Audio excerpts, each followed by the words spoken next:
नमस्कार मित्रों, कैसे हैं आप सब। तो मैं उपस्थित हो चुकी हूँ आपके अगले वीडियो लेक्चर के साथ, जिसमें हम बात करेंगे महाकवि सूर्यकांत त्रिपाठी निराला की काव्य कृतियों की। इससे पहले का जो व्याख्यान था उसमें मैंने इनके जीवन परिचय के विषय में और इनके उपनामों के विषय में बहुत विस्तार से बताया है, समझाया है। तो इन्हें जानने के लिए आप मेरे पिछला वीडियो लेक्चर जो है वो देख सकते हैं, सुन सकते हैं। तो चलिए इनकी काव्य कृतियों पर बहुत विस्तार से चर्चा करते हैं। इनकी काव्य कृतियों को 3 भागों में बांटा जा सकता है। अध्ययन की दृष्टि से 3 काव्य भागों में बांटते हैं, 3 चरणों में बांटते हैं। कहने का अर्थ है प्रथम चरण जो है, प्रथम चरण में इनकी कविताएं आती हैं अनामिका,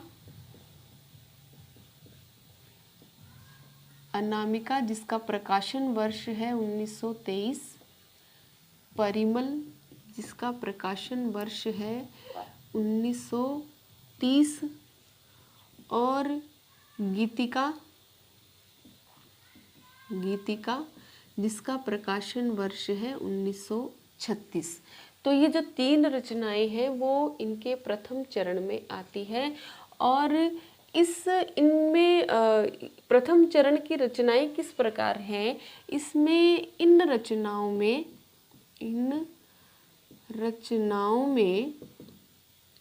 इनकी रोमांसवादी प्रवृत्ति देखी जा सकती है। और जो भाषा है इसमें इनमें क्या है, लाक्षणिक विचित्रता से युक्त, लाक्षणिक विचित्रता से युक्त चित्रवती भाषा का प्रयोग किया है। ठीक है, तो इसमें लाक्षणिक विचित्रता से युक्त चित्रवती भाषा का इन्होंने प्रयोग किया है। ठीक है, इन सब का दोबारा से फिर एक बार और विस्तार से अध्ययन करेंगे। एक बार इनके चरणों के विषय में समझ लेते हैं। द्वितीय चरण में इनकी जो रचनाएं हैं आती हैं द्वितीय अनामिका। इन्होंने 2 अनामिका लिखी थी। क्यों लिखी थी, एक ही 2 अनामिका लिखने का क्या कारण था, इसके विषय में भी बताया जाएगा। द्वितीय अनामिका जो है वो द्वितीय चरण में आती है। और तुलसीदास, कुकुरमुत्ता,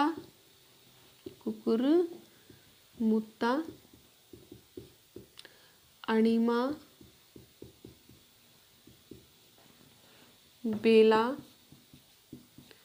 और नए पत्ते, ये जो रचनाएं हैं ये किस में आती हैं, इनकी द्वितीय चरण में आती है। द्वितीय चरण की रचनाओं में इनका प्रगतिवादी स्वर जो है वो मुखरित हो उठा है। और इन रचनाओं में सूर्यकांत त्रिपाठी जो हैं वो समाज की रूढ़ियों के विषय में आवाज़ उठाते हैं, दलितों के प्रति सहानुभूति जताते हैं और अकेलेपन से ग्रसित हैं तो उस विषाद को भी इन कविताओं में दर्शाते हैं। तो इनकी जो कविताएं हैं वो प्रगतिवादी चेतना से मुखरित कविताएं हैं, जो किस में आती हैं, द्वितीय चरण में आती हैं। और तृतीय चरण में आती है इनकी अर्चना, आराधना, गीत गुंज और सांध्य काकली, गीत गुंज और सांध्य काकली, ये जो रचनाएं हैं ये इनकी तृतीय चरण में आती हैं। क्योंकि 1950 से 1961 तक का जो समय था वो निराला की मृत्यु बोध का और विक्षिप्तावस्था का समय था। तो इस समय की जो रचनाएं हैं उनमें भक्ति, साधना, रहस्यात्मकता इत्यादि देखी जा सकती है। तो ये थी निराला की रचनाएं, जिन्हें कितने चरणों में बांटा जाता है, 3 चरणों में। प्रथम चरण में आती हैं इनकी अनामिका, परिमल और गीतिका। द्वितीय चरण में है इनकी द्वितीय अनामिका और तुलसीदास, कुकुरमुत्ता, अणिमा, बेला और नए पत्ते तृतीय चरण में आती हैं। इनकी अर्चना, आराधना, गीत गूंज और सांध्य काकली। चलिए अब हर एक रचना के विषय में विस्तृत जानकारी प्राप्त करते हैं।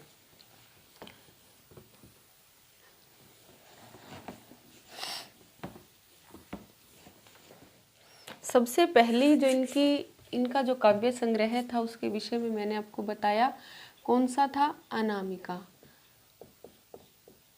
अनामिका कब प्रकाशित हुआ था? 1923 ईस्वी में। इसमें क्या है? इसमें 9 कविताएं संकलित है। छोटा सा संग्रह है ये। और कितनी कविताएं संकलित हैं? 9 कविताएं संकलित हैं। ठीक है। दूसरा इनका काव्य संग्रह है जिसका नाम है परिमल, जो प्रथम चरण में आता है। और इस परिमल का प्रकाशन हुआ 1930 ईस्वी में। और इसमें क्या है? इनकी प्रगतिशील चेतना पर आधारित जो है 87 कविताएं संकलित हैं। कितनी कविताएं संकलित हैं? 87 कविताएं संकलित हैं। और यह जो परिमल काव्य संग्रह है, यह कितने खंडों में बटा हुआ है? 3 खंडों में यह है। बहुत विस्तृत काव्य संग्रह है। 3 खंडों में ये बटा हुआ है। प्रथम खंड में क्या है? प्रथम खंड में है सममात्रिक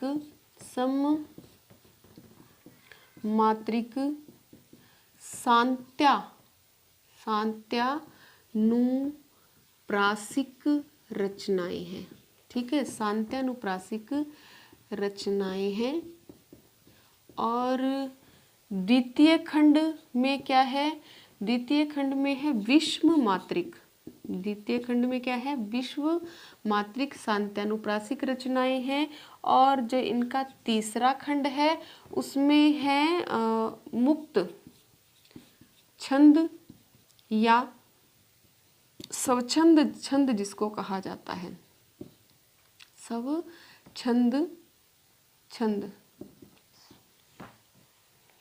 स्वच्छंद छंद जिसको कहा जाता है।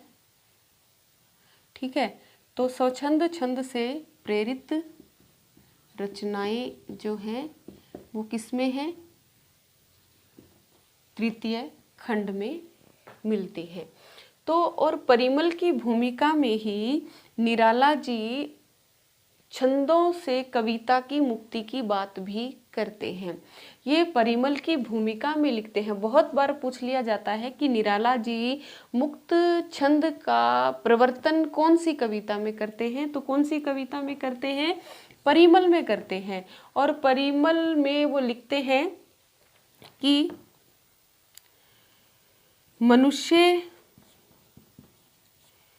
की मुक्ति, वो क्या लिखते हैं कि मनुष्य की मुक्ति की तरह ही कविता की मुक्ति भी होनी चाहिए। वो क्या लिखते हैं कि मनुष्य की मुक्ति की भांति ही कविता की मुक्ति भी होनी चाहिए। मनुष्य की मुक्ति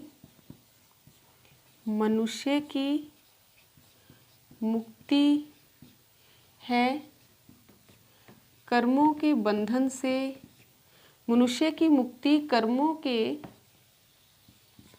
बंधन से छुटकारा पाना है। बंधन से मनुष्य की मुक्ति कर्मों के बंधन से छुटकारा पाना है तो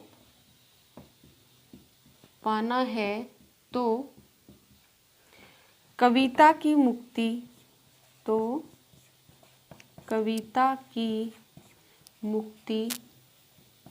छंदों के शासन से, तो कविता की मुक्ति छंदों के शासन से अलग हो जाना है। ठीक है, तो वो क्या लिखते हैं कि मनुष्य की मुक्ति की भांति ही कविता की भी मुक्ति होनी चाहिए। मनुष्य की मुक्ति कर्मों के बंधन से छुटकारा पाना है, तो कविता की मुक्ति छंदों के बंधन, छंदों के शासन से अलग हो जाना। तो आपसे कहाँ लिखते हैं ये बात ये लिखते हैं परिमल की भूमिका में। कब? 1930 ईस्वी में। ठीक है। और परिमल में क्या है? परिमल इनका प्रथम प्रौढ़ काव्य संग्रह है, जिसमें ये प्रगतिवादी चेतना पर आधारित कविताएं लिखते हैं। और इनकी जो कविता है, जैसे कि बहुत फेमस कविता है, जैसे कि जागो फिर एक बार, जागो फिर एक बार, या फिर भिक्षुक, भिक्षुक, विधवा। ये जो कविताएं हैं, जो बहुत महत्वपूर्ण कविताएं हैं, ये तीनों ही किसमें संकलित हैं? ये तीनों ही परिमल काव्य संग्रह में संकलित हैं। तो ठीक है, आ गया होगा समझ में कि अनामिका में केवल 9 कविताएं संकलित हैं, परिमल में 1930 ईस्वी में प्रकाशित हुआ 87 कविताएं संकलित हैं। और यह पूरा जो काव्य संग्रह है वो 3 खंडों में विभाजित है। प्रथम खंड में सममात्रिक सांत्यानुप्रासिक रचनाएं हैं, द्वितीय खंड में विश्व मात्रिक सांत्यानुप्रासिक रचनाएं हैं, और तृतीय खंड में मुक्त छंद या स्वछंद से प्रेरित रचनाएं हैं। अब बात कर लेते हैं कि मुक्त छंद को अन्य और किन नामों से नवाजा गया। तो मुक्त छंद के अन्य नाम थे, मुक्त छंद को जो है हिंदी जगत में हास्य पद ढंग से लिया गया, बहुत विरोध इस छंद का हुआ, तो इसको नाम दिया केचुआ छंद। कुछ विद्वानों ने इसको नाम दिया रबड़ छंद, कुछ विद्वानों ने इसको कहा स्वछंद छंद, और कुछ विद्वान इसे कहते हैं कंगारू छंद। ठीक है, तो मुक्त छंद को इन सब नामों से भी जाना जाता है। किन नामों से? केचुआ छंद, रबड़ छंद या कंगारू छंद, स्वछंद छंद, इन नामों से भी मुक्त छंद को जाना जाता है। ठीक है, तो ये थी हमारी 2 रचनाओं की हमने बात की, किसकी? अनामिका और परिमल की, और जो किसमें आती हैं? इनके प्रथम चरण में आती हैं।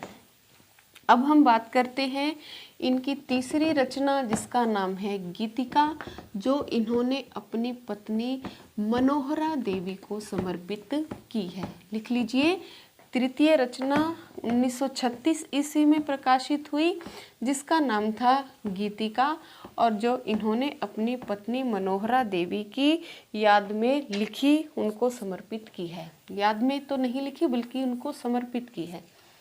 भूमिका में उनके विषय में लिखा है। तो तीसरी रचना कौन सी है इनकी? गीतिका। गीतिका कब प्रकाशित हुई? 1936 ईस्वी में। और यह क्या है? यह प्रगीतों का संकलन है।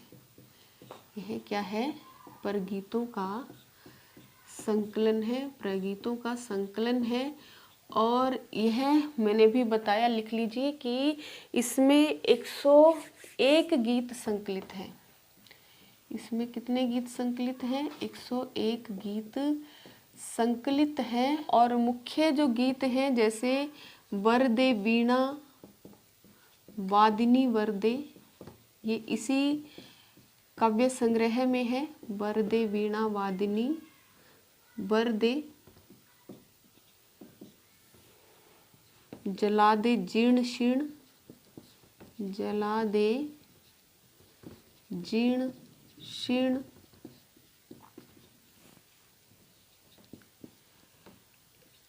कौन तुम तम के पार रे कहे, कौन तुम तम के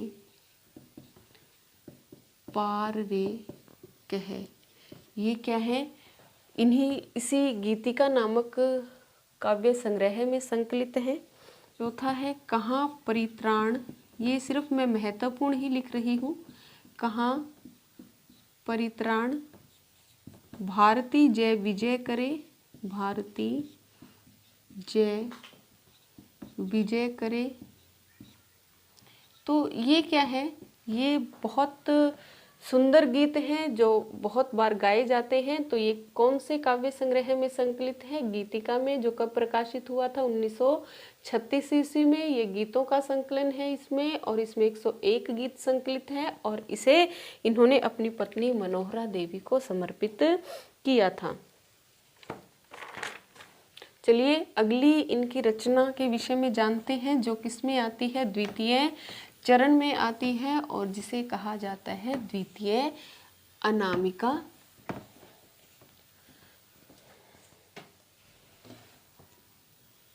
द्वितीय अनामिका जो कब प्रकाशित हुई थी? 1938 ईस्वी में। द्वितीय अनामिका 1938 ईस्वी में प्रकाशित हुई थी। और यह जो काव्य संग्रह है, ये मतवाला पत्रिका के प्रकाशक थे एक महादेव प्रसाद सेठ। तो मतवाला पत्रिका के प्रकाशक महादेव प्रसाद सेठ की स्मृति में इन्होंने क्या है, इस संग्रह का नाम अनामिका रखा। ठीक है, स्मृति में समर्पित। ठीक है, तो अनामिका नाम रखने के पीछे इनका क्या कारण था कि महादेव प्रसाद सेठ, जो कि मतवाला पत्रिका के प्रकाशक थे, जिसमें निराला जी ने काफ़ी समय तक काम किया, तो उस महादेव प्रसाद की स्मृति में समर्पित करने के लिए इन्होंने इस काव्य संग्रह का नाम क्या रखा? अनामिका रखा। और अनामिका में इनकी बहुत सी जो महत्वपूर्ण काव्य कृतियाँ हैं, लंबी कविताएं हैं, वो अनामिका में संकलित हैं। जैसे राम की शक्ति पूजा, राम की शक्ति पूजा। अगर आपसे वैसे पूछ लिया जाए कि राम की शक्ति पूजा कब प्रकाशित हुई थी, तो वह प्रकाशित हुई थी 1936 ईस्वी में। और इसका आधार ग्रंथ या उपजीव्य ग्रंथ पूछ लिया जाए, तो इसका उपजीव्य ग्रंथ है बांग्ला की कृतवास रामायण। बांग्ला की कृतवास रामायण जो है वो इसका आधार ग्रंथ है। सरोज स्मृति, ये क्या है? ये लंबी कविता है। राम की शक्ति पूजा क्या है? ये लंबी कविता है। सरोज स्मृति, सरोज स्मृति प्रकाशित हुई थी 1935 ईस्वी में, और यह अपनी पुत्री सरोज की स्मृति में लिखी थी इन्होंने। और इसमें क्या था, इसे क्या है, इसे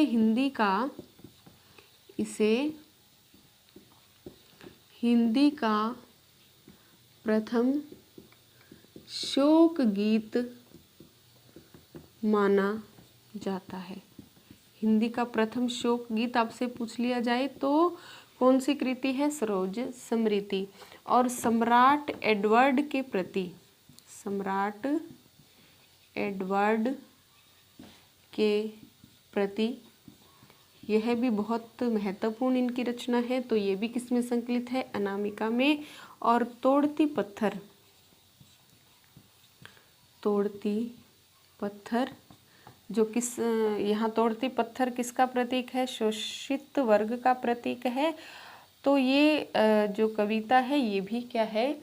ये भी द्वितीय अनामिका में ही संकलित है। तो ठीक है, आपको समझ में आ गया होगा कि राम की शक्ति पूजा, सरोज स्मृति और सम्राट एडवर्ड के प्रति, तोड़ती पत्थर, ये सारी की सारी जो कविताएं हैं वो अनामिका में संकलित है। और अनामिका कब प्रकाशित हुआ था? 1938 ईस्वी में। ठीक है, इसके पश्चात हम बात करते हैं इनके अगले काव्य संग्रह की। का अगला काव्य संग्रह है जिसका नाम है तुलसीदास, और ये भी 1938 ईस्वी में ही प्रकाशित हुआ था। इसमें क्या है? इसमें 101 छंदों में 101 यह क्या है? 101 छंदों में रचित खंड काव्य है। 101 छंदों में रचित यह एक खंड काव्य है जिसमें तुलसीदास के मानसिक उतार चढ़ाव का वर्णन किया गया है। इसमें उसी घटना का वर्णन किया गया है कि जब तुलसीदास रत्नावली को बिना बताए उनके मायके चले जाते हैं और उनकी फटकार से, उनके निरादर से तुलसीदास में किस प्रकार अध्यात्म भाव जागृत होता है, तो उन सब विषयों का वर्णन इसमें किया गया है। ठीक है। इसके बाद इनकी जो रचना है उसका नाम है कुकुरमुत्ता। कुकुरमुत्ता जो इनके जीवन की बहुत प्रसिद्ध रचना है, जो व्यंग्यात्मक रचना है, जो कब प्रकाशित हुई 1942 ईस्वी में। यह क्या है? यह एक प्रतीकात्मक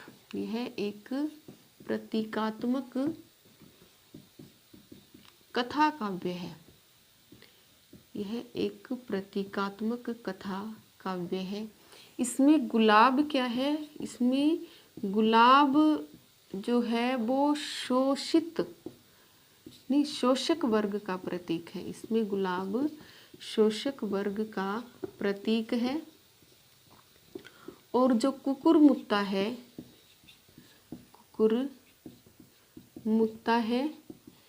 यह किसमें, कुकुरमुत्ता किसका प्रतीक है? कुकुरमुत्ता यहाँ पर सर्वहारा वर्ग का प्रतीक है। कुकुरमुत्ता यहाँ पर सर्वहारा वर्ग का प्रतीक है। तो ये क्या है? प्रतीकात्मक कथा काव्य है। और इसमें क्या है? व्यंग्यात्मक शैली का प्रयोग किया गया है। और इसके विषय में एक और बात जानने योग्य है कि कुकुरमुत्ता का प्रकाशन 1942 ईस्वी में स्वतंत्र रूप में किया गया, परंतु बाद में इसे नए पत्ते में संकलित कर दिया गया। तो कुकुरमुत्ता का प्रकाशित हुआ 1942 ईस्वी में। और इनकी अगली जो रचना है उसका नाम है अणिमा, जो कब प्रकाशित हुआ 1943 ईस्वी में। इस रचना में क्या है? इस रचना में रहस्यात्मकता भी है और भक्ति भी है। रहस्यात्मकता और भक्ति, क्योंकि द्वितीय विश्व युद्ध के पश्चात जो भारत की स्थिति हुई थी और विश्व के अन्य देशों की स्थिति हुई थी, तो इसके कारण इनके मन में विषाद उत्पन्न हो गया था। तो इस प्रकार ये रहस्य और भक्ति की तरफ अग्रसर हो जाते हैं। अणिमा 1943 और बेला 1946। यह क्या है? यह गीतिका की ही भांति इसमें भी क्या है? गीतों का संकलन है। बेला में भी क्या है? गीतों का संकलन है। और नए पत्ते इसमें क्या है? यहाँ पर फिर से इनका प्रगतिवादी जो स्वर है वो मुखरित हो उठता है। प्रगतिवादी स्वर मुखरित हो उठता है। ठीक है। और इसमें एक और अभी बात मैंने आपको बताई कि कुकुरमुत्ता जो 1942 ईस्वी में स्वतंत्र रूप से प्रकाशित हुआ था, वह फिर नए पत्ते में इसको संकलित कर लिया जाता है। तो ये थे द्वितीय चरण की जो रचनाएं थी वो थी ये। और इसके बाद हम तृतीय चरण की रचनाओं की बात करते हैं। तृतीय चरण, जैसा कि मैंने आपको बताया कि 1950 के पश्चात निराला जी है वो निराला जी का मृत्यु बोध उजागर हो गया था और ये थोड़े से विक्षिप्त भी हो गए थे। तो उस समय की रचनाएं हैं, जिसमें है पहली जो रचना है जिसका नाम है अर्चना। जैसा कि नाम से ही स्पष्ट है कि ये किससे संबंधित होगी? ये भक्ति से संबंधित होगी। और ये कब प्रकाशित हुई थी? 1950 में। इसमें क्या है? इसमें भक्ति परक गीत है। इसमें भक्ति परक गीत है। इसी प्रकार आराधना में भी क्या है? आराधना 1953 ईस्वी में प्रकाशित हुई। इसमें भी इसी प्रकार भक्ति परक और रहस्यात्मक गीत है। और अगली इनकी रचना थी गीत गुंज, जो प्रकाशित हुई थी 1954 ईस्वी में। और यह भी क्या है? इसमें भी गीतों का संकलन है और यह भी अर्चना और आराधना की भाव भूमि से ही मेल खाता है। और अगला था इनका जो अंतिम इनके जीवन का काव्य संग्रह है जिसका नाम है सांध्य काकली। इसमें इनके जो 25 जो कविताएं हैं, इसकी 25 कविताएं कहाँ से ली गई? गीत गूंज से ली गई। और जो 43 कविताएं हैं वो नई कविताएं हैं। 43 इसमें नई कविताएं हैं। और इसका प्रकाशन हुआ था 1969 में। इनकी मृत्यु के पश्चात इनकी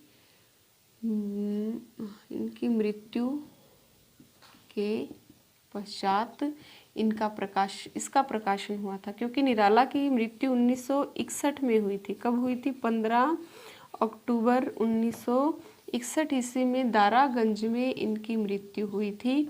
तो इनकी मृत्यु के 8 साल के बाद फिर इसका जो है वो इनकी जो बची हुई कविताएं थी उनका संकलन करके सांध्य काकली नाम से इसको प्रकाशित करवाया गया था। ठीक है, तो ये थी इनकी काव्य कृतियाँ। और एक और इनका काव्य संकलन मिलता है जिसका नाम है अपरा। अपरा इनका मौलिक रूप से संकलित काव्य संकलन नहीं है, बल्कि क्या है, अपरा साहित्यकार संसद के द्वारा प्रकाशित, जो कि महादेवी वर्मा ने प्रकाशित करवाया था। इसमें क्या है, इसमें इनकी कुछ रचनाएं जैसे कि अनामिका, गीतिका, आराधना, अणिमा,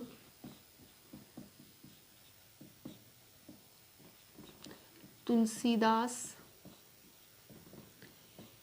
इन काव्य संग्रहों की जो सर्वश्रेष्ठ रचनाएं थी या जो बहुत महत्वपूर्ण कविताएं थी, जो प्रसिद्ध कविताएं थी इन काव्य संग्रहों की, तो इनकी प्रसिद्ध कविताओं को संकलित करके फिर अपरा नाम से जो है वो प्रकाशित करवाई जाती है साहित्यकार संसद के द्वारा।